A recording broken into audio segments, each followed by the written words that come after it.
अब हम सुनेंगे आकाशदीप का दूसरा भाग। दुरागत पवन चंपा के अंचल में विश्राम लेना चाहता था। उसके हृदय में गुदगुदी हो रही थी।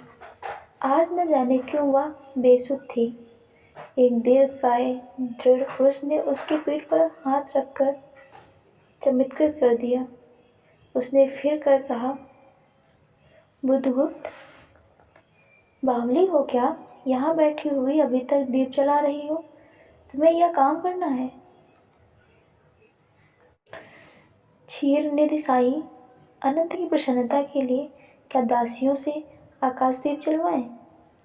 हंसी आती है। तुम किसको दीप जलाकर पद दिखलाना चाहती हो? उसको जिसको तुमने भगवान मान लिया है। हाँ, वह भी कभी भटकते हैं, भूलते हैं, नहीं तो बुद्धगुप्त को इतना ऐश्वर्य क्यों देते? तो बुरा क्या हुआ इस दीप की अधीश्वरी चंपा रानी? मुझे इस बंदीगृह से मुक्त करो। अब तो बाली जावा और सुमात्रा का वाणिज्य केवल तुम्हारे ही अधिकार में है। महानाविक, परंतु मुझे उन दिनों की स्मृति सुहावनी लगती है जब तुम्हारे पास एक ही नाव थी और चंपा के उपकूल में पन्य लादकर हम लोग सुखी जीवन बिताते थे। इस जल में अगणित बार हम लोगों की तरह आलोकमय प्रभात में तारिकाओं की मधुर ज्योति में थिरकती थी। बुद्धगुप्त उस विजन अनंत में जब माझी सो जाते थे, दीपक बुझ जाते थे, हम तुम परिश्रम से थककर बालों में शरीर लपेटकर एक दूसरे का मुंह क्यों देखते थे? और नक्षत्रों की मधुर छाया तो चंपा, अब उससे भी अच्छे ढंग से हम लोग विचार सकते हैं। तुम मेरी प्राणदात्री हो, मेरी सर्वस्व हो। नहीं नहीं, तुमने दास्यवृत्ति छोड़ दी, परंतु हृदय वैसा ही आक्रूर, सतृष्ण और ज्वलनशील है। तुम भगवान के नाम पर हंसी उड़ाते हो, मेरे आकाशदीप पर व्यंग कर रहे हो। नाविक, उस प्रचंड आंधी में प्रकाश की एक एक किरण के लिए हम लोग कितने व्याकुल थे। मुझे स्मरण है, जब मैं छोटी थी, मेरे पिता नौकरी पर समुद्र में जाते थे। मेरी माता मिट्टी का दीपक बांस की पिटारी में भागीरथी के तट पर बांस के साथ ऊंचे लटका टांग देती थी। उस समय वह प्रार्थना करती थी कि भगवान मेरे पथ भ्रष्ट नाविक को अंधकार में ठीक पथ पर ले चलना। और जब मेरे पिता बरसों पर लौटते तो कहते, साध्वी तेरी प्रार्थना से भगवान ने मेरे संकटों में मेरी रक्षा की। वह गदगद हो जाती। मेरी माँ, आह नाविक, यह उसी की पुण्य स्मृति है। मेरे पिता, वीर पिता की मृत्यु के निष्ठुर कारण जलदासु, हट जाओ। सहसा चंपा का मुख क्रोध से भीषण होकर रंग बदलने लगा। महानाविक ने कभी यह रूप न देखा था और ठठाकर कर हंस पड़ा। यह क्या चंपा, तुम अस्वस्थ हो जाओगी। सो रहो, कहता हुआ चला गया। चंपा मुट्ठी बांधे उन्मादिनी सी घूमती रही। निर्जन समुद्र के उपकूल में वेला से टकराकर लहरें बिखर जाती थी। पश्चिम का पथिक थक गया था। उसका मुख पीला पड़ गया। अपनी शांत गंभीर हलचल में जलनिधि विचार में निमग्न था वह, जैसे प्रकाश के उन्मीलन किरणें से वो विरक्त था। चंपा और जया धीरे धीरे उस तट पर आकर खड़ी हो गई।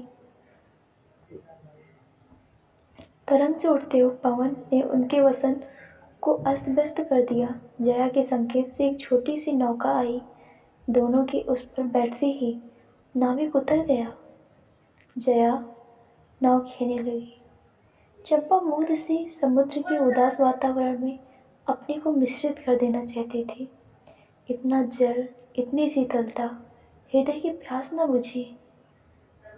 पी सकूंगी नहीं तो जल जैसे वेला में चोट खाकर सिंधु चिल्ला उठता है, उसी के समान रोदन करूं, या जलते हुए स्वर्ण गोलक सदृश अनंत जल में डूबकर बुझ जाऊं। चंपा के देखते देखते पीड़ा और ज्वलन से अरक्त बिंब धीरे धीरे सिंधु में चौथाई आधा पूर्ण संपूर्ण विलीन हो गया। एक दीर्घ निश्वास लेकर चंपा ने मुंह फेर लिया। देखा, तो महानाविक का बजरा उसके पास है। बुद्धगुप्त ने झुककर हाथ बढ़ाया। चंपा उसके सहारे बजरे पर चढ़ गई। दोनों पास पास बैठ गए। इतनी छोटी नाव पर इधर उधर घूमना ठीक नहीं। पास ही वह जलमग्न सैलखंड है। कहीं नाव टकरा जाती या ऊपर चढ़ जाती चंपा तो अच्छा होता। बुद्धगुप्त, जेल में बंदी होना कठोर प्राचीरों से तो अच्छा है। आह चंपा, तुम कितनी निर्दयी हो। बुद्धगुप्त को आज्ञा देकर देखो तो वह क्या नहीं कर सकता जो तुम्हारे लिए नए द्वीप की सृष्टि कर सकता है, नई प्रजा खोज सकता है, नए राज बना सकता है। उसकी परीक्षा लेकर देखो तो। कहो चंपा, वह कृपाण से अपना हृदय पिंड निकाल अपने हाथों अत्तल जल में विसर्जन कर दे। महानाविक, जिसके नाम से बाली, जावा और चंपा का आकाश गूंजता था, पवन थर्राता था, घुटनों के बल चंपा के सामने छलछलाई आंखों से बैठा था। सामने शहरमाला की चोटी पर हरियाली में विस्तृत जल देश में नील पिंगल संध्या, प्रकृति की सहृदय कल्पना, विश्राम की शीतल छाया, स्वप्न लोक का सृजन करने लगी। उस मोहिनी की रहस्यपूर्ण नील जाल का कुहुक स्फुट हो उठा, जैसे मदिरा से सारा अंतरिक्ष सिक्त हो गया। सृष्टि नील कमलों में भर उठी। उस सौरभ से पागल चंपा ने बुद्धगुप्त के दोनों हाथ पकड़ लिए। वह एक आलिंगन हुआ, जैसे क्षितिज में आकाश और सिंधु का। किंतु उस प्रारंभ में सहजा चैतन्य होकर चंपा ने अपनी कचुकी से एक कृपाण निकाल लिया। बुद्धगुप्त, आज मैं अपने प्रतिशोध का कृपाण अतल जल में डुबा देती हूँ। हृदय ने छल किया, बार बार धोखा दिया। चमक कर वह कृपाण समुद्र का हृदय भेदता हुआ विलीन हो गया। तो आज से मैं विश्वास करूं, क्षमा कर दिया गया। आश्चर्य कंपित कंठ से महानाविक ने पूछा। विश्वास? कदापि नहीं बुद्धगुप्त। जब मैं अपने हृदय पर विश्वास न कर सकी, उसी ने धोखा दिया, तब मैं कैसे कहूँ मैं तुम्हें घृणा करती हूँ। फिर भी तुम्हारे लिए मर सकती हूँ। अंधेर है जलदाशु, तुम्हें प्यार करती हूँ। चंपा रो पड़ी। वह सपनों की रंगीन संध्या तुमसे अपनी आंखें बंद करने लगी थी। दीर्घ निश्वास लेकर महानाविक ने कहा, इस जीवन की पुण्यतम घड़ी की स्मृति में एक प्रकाश ग्रह बनाऊंगा। चंपा, यही उस पहाड़ी पर संभव है कि मेरे जीवन की धुंधली संध्या उससे आलोकपूर्ण हो जाए। चंपा के दूसरे भाग में एक मनोरम शैलमाला थी। वह बहुत दूर तक सिंध जल में निमग्न थी। सागर का चंचल जल उस पर उछलता हुआ उसे छिपाए था। आज उसी शैलमाला पर चंपा के आदि निवासियों का समारोह था। उन सबों ने चंपा को वन देवी का सजाया था। राम में लिप्ति के बहुत से सैनिक नाविकों की श्रेणी में वन कुसुम में भूषित चंपा शिवकारूढ़ होकर जा रही थी। शैल के एक ऊंचे शिखर पर चंपा के नाविकों को सावधान करने के लिए सुदृढ़ दीप स्तंभ बनवाया गया था। आज उसी का महोत्सव है। बुद्धगुप्त स्तंभ के द्वार पर खड़ा था। शिविका से सहायता देकर चंपा को उसने उतारा। दोनों ने भीतर पदार्पण किया था कि बांसुरी और ढोल बजने लगे। पंक्तियों में कुसुम भूषण सी सजीवन मालाएं फूल उछालते हुए नाचने लगी। दीप स्तंभ की ऊपरी खिड़की से यह देखते हुए चंपा ने जया से पूछा, यह क्या है?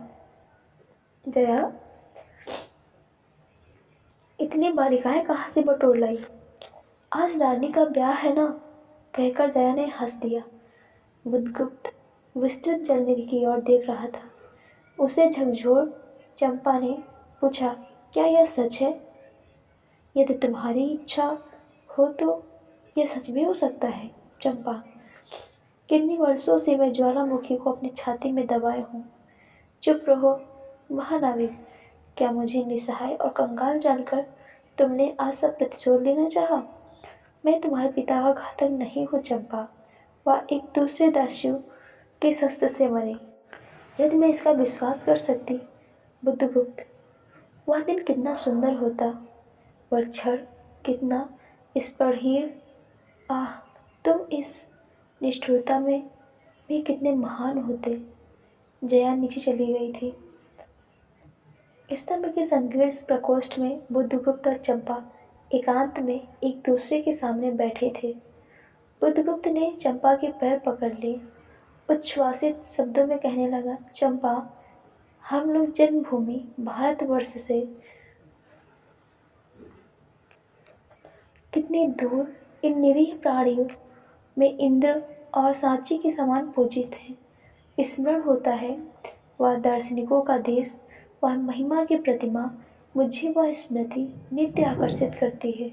परंतु मैं क्यों नहीं जाता? जानती हो, इतना महत्व प्राप्त करने में भी मैं कंगाल हूँ।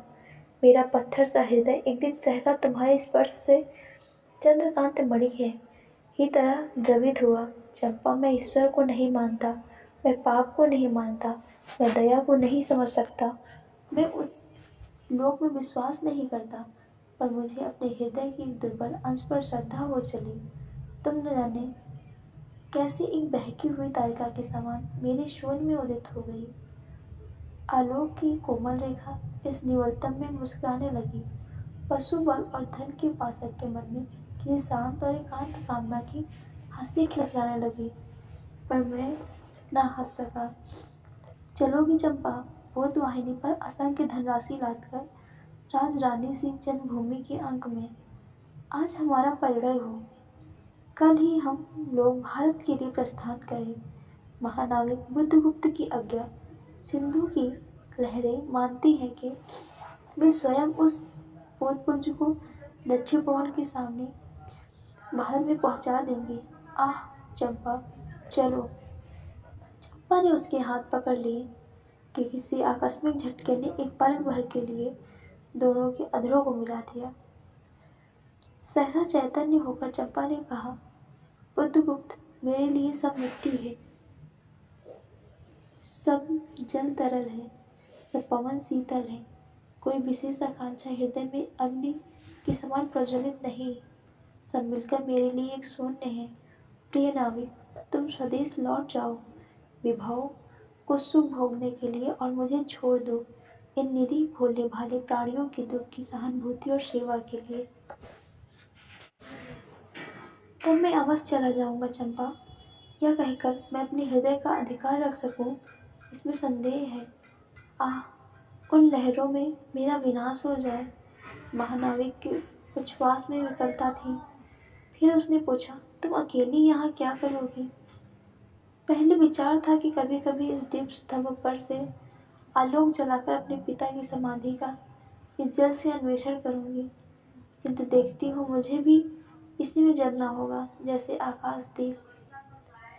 एक दिन स्वर्ण रहस्य के प्रभात में चंपा ने अपने दीप स्तंभ पर से देखा। समुद्रिक नावों की एक श्रेणी चंपा का उपकूल छोड़कर पश्चिम उत्तर की ओर महाजल ब्याल के समान संतरण कर रही है। उसकी आंखों से आंसू बहने लगे। यह कितनी ही शताब्दियों पहले की कथा है। चंपा आजीवन उस दीप स्तंभ में आलोक जलाती रही, किंतु उसके बाद भी बहुत दिन द्वीप निवासिनी उस माया ममता और स्नेह सेवा की देवी समाधि सदृश पूजा करते थे। एक दिन काल के कठोर हाथों ने उसे भी अपनी चंचलता से गिरा दिया।